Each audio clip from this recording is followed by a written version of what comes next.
आता हे अधिकाऱ्यांसाठी हिरवं गवत झाल्याचं वक्तव्य विरोधी पक्षनेते विजय वडेट्टीवार यांनी केलं। तर बदल्यांचे आदेश असताना देखील पालिकेचे आयुक्त इक्बाल चहल यांची बदली का होत नाही हा सवाल वडेट्टीवारांनी केला। दरम्यान बदलीची फाईल मुख्यमंत्र्यांकडे पाठवलेली असतानाही त्यावर सही का होत नाही ही विचारणा वडेट्टीवारांनी यावेळेस केली। मुंबई महानगरपालिका ही आता अधिकाऱ्यांना हिरवं असं कुरण झालेलं आहे, ज्याला हिरवं गवत म्हणतो खायला।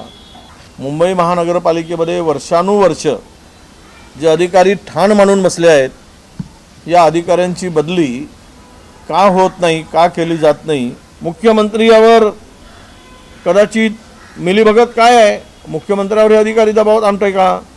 मुख्यमंत्र्यांचा हात कोणी धरला यांना बदली करायसाठी? त्यांना सही करताना कोणी थांबवलं आहे का? हा खरा प्रश्न इथे उपस्थित होतो आहे।